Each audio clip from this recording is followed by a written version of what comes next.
മാത്രമുള്ള ഒരു പെൺകുട്ടി. അതിനെ ഒരു കോർണറിൽ കൊണ്ടുപോയി നിർത്തിയേക്കുക, അതിന് രക്ഷപ്പെടാൻ ഒരു മാർഗമില്ല. അങ്ങനെ വന്നപ്പോ അത് വിഷം കലക്കി കൊടുത്തു. അപ്പോൾ ഷാരോൺ വധക്കേസിലെ പ്രതിയായ ഗ്രീഷ്മയ്ക്ക് വധശിക്ഷ ഇന്നലെ മൊത്തം മാധ്യമങ്ങളിൽ നമ്മൾ ചർച്ച ചെയ്തൊരു വിഷയമാണ്. നമ്മളൊരു വീഡിയോ ഇട്ടിരുന്നു.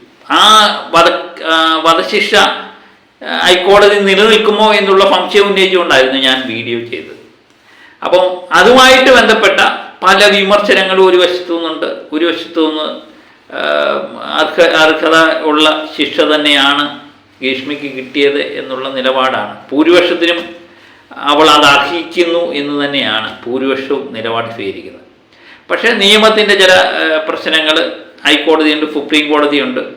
എനിക്ക് തോന്നുന്നു അങ്ങനെ വധശിക്ഷ നടപ്പിലാക്കാനുള്ള സാഹചര്യം തുലം കുറവാണ് എന്നുള്ളത്. അപ്പം അതിനിടയിൽ ഗ്രീഷ്മയെ ന്യായീകരിച്ചുകൊണ്ട് നമ്മുടെ ജസ്റ്റിസ് കമാൽ പാഷ, അതാണ് നമ്മളെ ഞെട്ടിപ്പിച്ചത്. ഹൈക്കോടതി മുൻ ജസ്റ്റിസായിരുന്ന കമാൽ പാഷ മാധ്യമങ്ങളിലെല്ലാം ഒരേ നിലപാട് സ്വീകരിച്ചുകൊണ്ട് വരുന്നുണ്ട് എന്നുള്ളതാണ്. അതിനകത്ത് ഷാരോണിനെ കുറ്റപ്പെടുത്തിയ ചില കാര്യങ്ങളും അദ്ദേഹം പറയാതെ പറയുന്നു എന്നുള്ളതാണ്. അപ്പം ഗ്രീഷ്മയെ ഒന്ന് സപ്പോർട്ട് ചെയ്യാൻ വേണ്ടി ശ്രമിച്ചു. അത് ഈ കാലഘട്ടത്തിൻ്റെ ഒരു പ്രത്യേകം ഞാൻ എപ്പോഴും പറയുന്നില്ലേ, ചില ഫെമിനിസ്റ്റ് ചിന്താഗതി, പുരോഗമനവാദം എന്ന് വിശേഷിപ്പിച്ച് ചിലവരിങ്ങനെ എപ്പോഴും പൊങ്ങി വരും. ഒരു വശത്ത് പുരുഷനും ഒരു വശത്ത് സ്ത്രീ ആണെങ്കിൽ സ്ത്രീ എത്ര തെറ്റ് ചെയ്താലും അവളെ ഒന്ന് ബൂസ്റ്റപ്പ് ചെയ്യുക, അവളുടെ തെറ്റില്ലായ്മ ചെയ്യുക എന്നൊക്കെ ചിലരുടെ ഒരു പാഷനായിട്ട് മാറിയിട്ടുണ്ട്.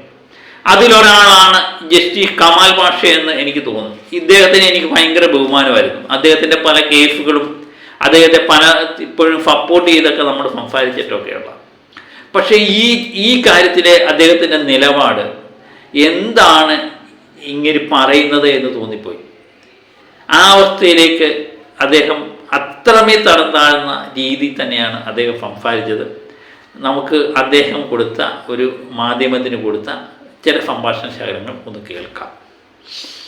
കേസ് വരുമ്പോ, അതായത് ഈ ഷാരോൺ വധക്കേസ് വരുമ്പോ അതിനകത്ത് യഥാർത്ഥത്തിൽ റെയറസ്റ്റ് എമംഗ് റെയർ ആവാൻ ഞാൻ ഒന്നും കാണുന്നില്ല. അതിനകത്ത് ഒന്നുമില്ല. എല്ലാവരും പറയും അത് അങ്ങോട്ട് കിട്ടിക്കഴിഞ്ഞു കഴിഞ്ഞാൽ സമൂഹത്തിന് ഒരു ധാരണയുണ്ട്, അത് അങ്ങോട്ട് വന്ന് എനിക്ക് അങ്ങനെ വേണം എന്ന് ആദ്യം അങ്ങ് പറയും.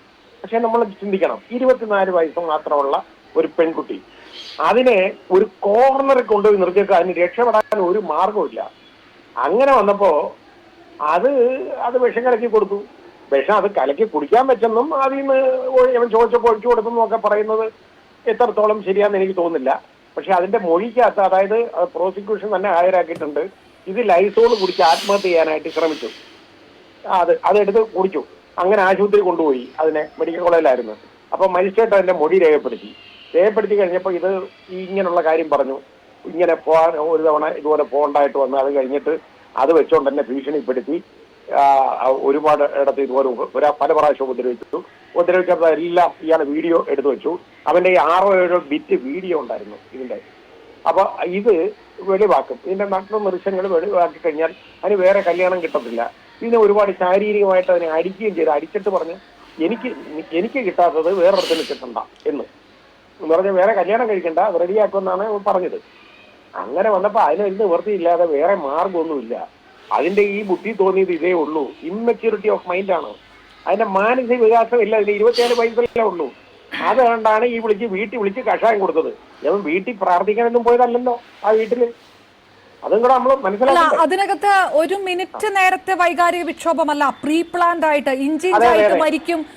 ഈ പറഞ്ഞ പോലെ ഒരു ഇമ്മെച്വർ ആണ് എന്ന് പറയുന്നത് കോടതി തള്ളിക്കളഞ്ഞത് അത് പറഞ്ഞുകൊണ്ടാണല്ലോ. 11 ദിവസത്തോളം നരകിച്ച് മരിക്കാൻ പാകത്തിന് ഒരാളെ കൊല ചെയ്യണമെന്നുണ്ടെങ്കിൽ അതെങ്ങനെ ഇമ്മെച്വർ ആകും? അത് ബ്രൂട്ടൽ അല്ലേ എന്നുള്ള ഒരു കാര്യമല്ലേ കോടതി ചോദിച്ചത്. അതെ, ബ്രൂട്ടൽ എന്ന് പറഞ്ഞാൽ എല്ലാ കൊലപാതകങ്ങളും ബ്രൂട്ടൽ അല്ലേ?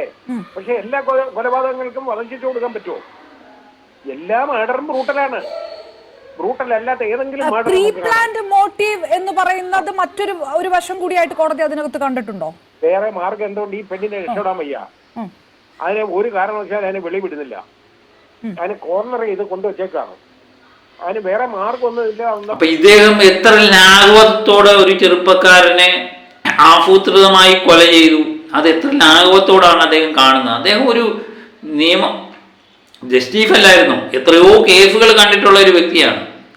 എന്നിട്ട് കൊന്നു. അതിന് അദ്ദേഹം പറയുന്ന കഥയാണ് എനിക്ക് ഒട്ടും ഇഷ്ടപ്പെടാത്ത രീതിയിലുള്ള ഒരു ഷാരോൺ വധക്കേസിനെ വളരെ ലാഘവത്തോട് കാണുകയും ഷാരോണിനെ കുറ്റപ്പെടുത്തിക്കൊണ്ടാണ് അദ്ദേഹത്തിൻ്റെ സംസാര ശൈലി എന്ന് തോന്നുന്നു. അതിന് അദ്ദേഹം പറയുന്ന കാരണം ഇതുപോലെ ജയിലിൽ കിടന്നപ്പം നമ്മുടെ ഗ്രീഷ്മ ഒരു ആത്മഹത്യാ ശ്രമം നടത്തി, അതൊരു പ്രഹസനമാണെന്ന് വിധിയിൽ തന്നെ പറയുന്നുണ്ട്. അതാണ് അത് ശ്രദ്ധിക്കേണ്ട കാര്യമില്ല, അതൊരു പ്രഹസനം മാത്രമായിരുന്നു എന്ന് പറയുന്നുണ്ട്, മരിക്കാൻ വേണ്ടി ചെയ്തതല്ല എന്ന് പറയുന്നുണ്ട്. അതുപോലെ കുറ്റപത്രത്തിൽ പറയുന്ന പല കാര്യങ്ങളുണ്ട്. കാരണം 2021 തോന്നുന്നു നമ്മുടെ രശ്മിയും ഗ്രീഷ്മയും ഷാരോണും തമ്മിൽ പരിചയത്തിലാവുന്നു. അതിനുശേഷം 2022 മാർച്ചിലെങ്ങാണ്ടുമാണെന്ന് തോന്നുന്നു ഗ്രീഷ്മയുടെ കല്യാണമെല്ലാം ഉറപ്പിക്കുന്നത്, പട്ടാളക്കാരനായ പയ്യനുമായിട്ട് കല്യാണം ഉറപ്പിക്കും. അതിനുശേഷം ഇവർ തമ്മിൽ പിണങ്ങുന്നു. പിണങ്ങിയതിന് ശേഷം പിന്നെ ഇവർ തമ്മിൽ ഒന്നിക്കുന്നു എന്നുള്ളതാണ്. ഒന്നിച്ചതിന് ശേഷം ഇവർ തമ്മിൽ ഷാരൂണിൻ്റെ വീട്ടിലെത്തുന്നു. ഷാരൂണിൻ്റെ വീട്ടിലെത്തിയതിന് ശേഷം താലി കെട്ടുന്നു അവിടെ വെച്ച്. അതിനുശേഷം ഒരു പള്ളിയിൽ പോയി അവിടെ വെച്ച് താലി കെട്ടുന്നു. പിന്നെ ഹോട്ടൽ റൂം എടുക്കുന്നു, അവിടെ ശാരീരിക ബന്ധത്തിൽ ഏർപ്പെടുന്നു.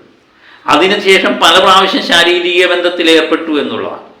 ഇദ്ദേഹം പറയുന്ന കണക്കിന് ഷാരോൺ ഫോട്ടോയൊക്കെ എടുത്ത് വീഡിയോ ഒന്നും എടുത്ത് കൈകാര്യം ചെയ്യേണ്ട കാര്യമില്ല. കാരണം പലതവണ ശാരീരിക ബന്ധത്തിൽ ഏർപ്പെട്ട വ്യക്തികളാണ്. അതുപോലെ തന്നെ ഈ കൊലപാതകം നടക്കുന്നതിൻ്റെ തലേ ദിവസം 13-ാം തീയതി ഒക്ടോബർ 13-ാം തീയതി രാത്രി 7:15 മുതലങ്ങാണ്ട് 1 മണിക്കൂർ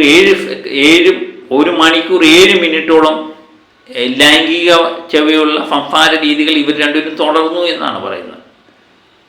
അതിന് തെളിവുകളുണ്ട്. അതുപോലെ പിറ്റേന്ന് രാവിലെയും വീട്ടിൽ ആരുമില്ലെന്ന് ഗ്രീഷ്മ എന്ന് വിളിച്ചു പറയാതെ ഷാരൂൺ അറിയത്തില്ലല്ലോ. അപ്പം പലതവണ ചാറ്റ് ചെയ്തിട്ടുണ്ട്, വാ നമുക്ക് ശാരീരിക ബന്ധത്തിൽ ഏർപ്പെടാമെന്ന് പലതവണ ഫോണിൽ കൂടെയും ചാറ്റിലൂടെയും ഷാരൂണിനെ പിടിച്ചിളക്കിക്കൊണ്ടാണ് അവള് വീട്ടിലേക്ക് കൊണ്ടുവരുന്നത്. അത് തന്നെ പോലീസ് കുറ്റപത്രത്തിൽ പറയുന്നുണ്ട്. അതിന് പറ്റിയ തെളിവുകളെല്ലാം സമർത്ഥിക്കുന്നുണ്ട്.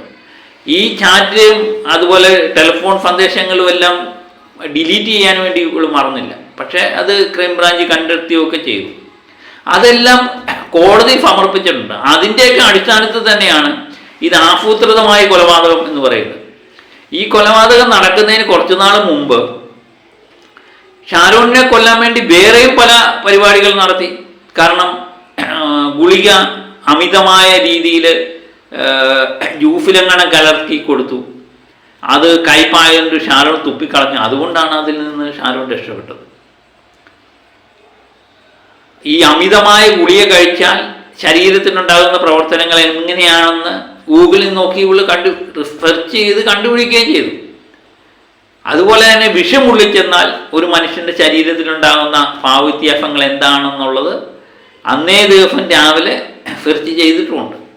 ഇതൊക്കെ പോലീസിൻ്റെ കയ്യിലും കോടതിയുടെ കയ്യിലും എത്തിയിട്ടുണ്ട് എന്നുള്ളതാണ്. അതും പ്രകാരമാണ് ആസൂത്രിതമായൊരു കൊലപാതകം തന്നെയാണ് ഗ്രീഷ്മ നടത്തിയത് എന്ന് പോലീസ് കണ്ടെത്തുന്നത്. അങ്ങനെയാണ് ഇവളെ വധശിക്ഷയ്ക്ക് വിധിക്കുന്നത് എന്നുള്ളത്. ഈ കമാൽ പാഷ എന്ന് പറയുന്ന വ്യക്തി പറയുന്നു ആത്മഹത്യാ ശ്രമം ഗ്രീഷ്മ നടത്തിയെന്നും ആ ആത്മഹത്യാ ശ്രമം നടത്തിക്കഴിഞ്ഞപ്പോൾ അന്ന് മജിസ്ട്രേറ്റിനോട് മൊഴി കൊടുത്തു. കാരണം തൻ്റെ വീഡിയോകൾ അവൻ്റെ കയ്യിലുണ്ടെന്നും അത് വെച്ച് എന്നെ ഭീഷണിപ്പെടുത്താറുണ്ടെന്നൊക്കെയാണ് കമാൽ പാഷ പറഞ്ഞത്. അതെനിക്ക് തോന്നുന്നു പത്രങ്ങളിലൊന്നും വന്നതായിട്ട് എനിക്ക് തോന്നിയില്ല, പക്ഷേ വാർത്തകളിലൊന്നും ഞാൻ കേട്ടില്ല. പക്ഷേ കമാൽ പാഷ പറയുന്നു അങ്ങനെ ഒരു മൊഴിയുണ്ടെന്ന്. അതെന്തുകൊണ്ട് കോടതി സ്വീകരിച്ചില്ല? കോടതിക്ക് അറിയാം അത് തെറ്റായ നിഗമനമാണ്.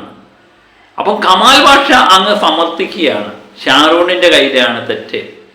അപ്പോൾ ഞാനിപ്പോൾ ആലോചിക്കുകയാണ്, ഈ ഷാരോൺ എന്ന് പറയുന്ന ആ പയ്യൻ ഈ വിഷമെല്ലാം കഴിച്ച് മരിച്ചില്ലായിരുന്നെങ്കിൽ എങ്ങനെങ്കിലും രക്ഷപ്പെട്ടു എന്നിരിക്കട്ടെ, അവൻ്റെ പേര് പീഡനത്തിന് കേസ് വന്നതിനല്ലോ, ഇവള് പീഡനത്തിന് കേസ് കൊടുത്തതിനല്ലോ.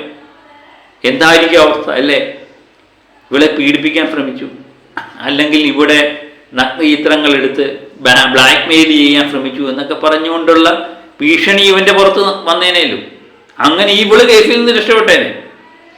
അതാണ് ഇന്നത്തെ സമൂഹം ഏറ്റവും വലിയൊരു പ്രശ്നത്തിലെ അഭിമുഖീകരിക്കുന്നത്. കാരണം സ്ത്രീകൾ എന്ത് ചെയ്താലും അതിനെ സപ്പോർട്ട് ചെയ്യാൻ, അതിനെ എന്താ പറയുന്നത്, മഹത്വവൽക്കരിച്ച് കാണിക്കാനും ഒരു കൂട്ടം തയ്യാറാകും. ഇപ്പം ഗ്രീഷ്മയും ഷാരൂണും തമ്മിലുള്ള ബന്ധത്തിൻ്റെ പുറത്ത് ഷാരൂൺ ഞാൻ പറഞ്ഞതുപോലെ തന്നെ വിഷം കഴിച്ചിട്ടും ഷാരൂൺ രക്ഷപ്പെട്ടിരുന്നെങ്കിൽ ഇപ്പം കേസിൻ്റെ പുറത്ത് കേസായിട്ട് ഷാരൂൺ ഇപ്പം കോടതി വരാന്തയിൽ കയറി ഇറങ്ങാമെന്ന് ഇപ്പം മാധ്യമങ്ങളെല്ലാം അതിനെപ്പറ്റി ചർച്ച നടത്തിയത്. ഷാരൂൺ ഒരു വൃത്തികെട്ട മനുഷ്യനാ എന്നുള്ള രീതിയിൽ ചർച്ച ചെയ്തേനെ. അതാണ് എനിക്ക് തോന്നുന്നു കമാൽ പാഷയെ പോലുള്ള ആൾക്കാർ ഇങ്ങനെ കണ്ടുപിടിച്ചു വെച്ചിരിക്കുന്നത്. അപ്പം ഗ്രീഷ്മ എന്ന് പറയുന്ന വ്യക്തി അടുത്ത കാലത്ത് നമ്മൾ കണ്ട ഏറ്റവും ബുദ്ധിമതിയായ ഒരു കൊലപാതകിയാണ്. കാരണം അതുപോലെ തന്നെ ബുദ്ധിപരമായ പല നീക്കങ്ങൾ നടത്തി. എനിക്ക് തോന്നുന്നു കഷായത്തെ കീടനാശിനി കൊടുത്തതുപോലും ആ ബുദ്ധിപരമായ നീക്കത്തിൻ്റെ ഭാഗമാണ്. പക്ഷേ ഷാരോണിൻ്റെ സഹോദരൻ ആയുർവേദ ഡോക്ടർ ആയതുകൊണ്ട് ഒരുപക്ഷെ പിടിക്കപ്പെട്ടതാകാം, അല്ലെങ്കിൽ ഗ്രീഷ്മ പിടിക്കപ്പെടില്ലായിരുന്നു. കാരണം ഷാരോൺ കൊടുത്ത മരണമൊഴിയിൽ പോലും ഗ്രീഷ്മയ്ക്കെതിരെ ഒരു അക്ഷരം മിണ്ടിയിട്ടില്ല എന്ന് കഴിഞ്ഞ ദിവസം സഹോദരൻ പറയുന്നു. അപ്പോഴും അവൻ സ്നേഹിച്ച പെണ്ണിനെ ചതിക്കാൻ തയ്യാറായില്ല എന്നുള്ളതാണ് നമ്മൾ ഈ കമാൽ പാഷയെ പോലുള്ള ആൾക്കാർ കാണുന്നത്. കാണേണ്ടത്. എന്നിട്ടാണ് ഷാരോണിനെ കുറ്റപ്പെടുത്തിക്കൊണ്ട് കമാൽ പാഷ സംസാരിക്കുന്നതെന്ന് കേട്ട് കഴിയുമ്പോൾ സത്യം പറഞ്ഞാൽ ഇദ്ദേഹം ഹൈക്കോടതിയുടെ ചീഫ് ജസ്റ്റിസ് ആയിരുന്നു എന്ന് പറയുമ്പോഴത്തേന് എനിക്ക് സത്യം പറഞ്ഞാൽ ലജ്ജ തോന്നും. അദ്ദേഹത്തിൻ്റെ പല നിലപാടുകളും ഞാൻ അഭിനന്ദിച്ചുകൊണ്ടൊക്കെ വീഡിയോ ചെയ്തിട്ടുണ്ട്. പക്ഷേ ഈ കാര്യത്തിൽ അദ്ദേഹം പറയുന്നത് ഏതർത്ഥത്തിലാണെന്ന് എനിക്ക് മനസ്സിലായില്ല. ഗ്രീഷ്മയെ നല്ല വ്യക്തിയായിട്ട് കാണിക്കാൻ വേണ്ടി നടത്തുന്ന അദ്ദേഹത്തിൻ്റെ ശ്രമങ്ങൾ എവിടെ ചെന്ന് കിട്ടും? ഇത് തന്നെയാണ് സംഭവിച്ചുകൊണ്ടേയിരിക്കുന്നത്. കാര്യം സ്ത്രീകൾ, ഞാൻ രാഹുലീശ്വരൻ പലപ്പോഴും പറയാറുണ്ട്, പുരുഷനെ സംബന്ധിച്ച് അവൻ എന്ത് ചെയ്താലും അവൻ തെറ്റ് ചെയ്തില്ലെങ്കിലും അപ്പുറത്തൊരു വശത്ത് സ്ത്രീയാണെങ്കിൽ അവൾ കൊടുക്കുന്ന പരാതിയുടെ പുറത്താണ് ഇപ്പം കേസ് എടുക്കുന്നത്. ഇപ്പോൾ ഈ ഇത്രയും ആസൂത്രിതമായൊരു കൊലപാതകം നടന്നിട്ടും ഈ ഗ്രീഷ്മയെപ്പോലുള്ള കൊലപാതകയെ ഈ പരിശുദ്ധയാക്കാൻ വേണ്ടി നടത്തുന്ന ശ്രമങ്ങളും നമ്മൾ കാണാതിരുന്നുകൂടാ. കാരണം ഇതാണ് ഇവിടെ സംഭവിച്ചുകൊണ്ടിരിക്കുന്നത്. ചില ഫെമിനിസ്റ്റ് ചിന്താഗതി ഇവരുടെയൊക്കെ മനസ്സിലെന്ന് പറയുന്നത് പുരോഗമനവാദമായിട്ടാണ് പറയുന്നത്.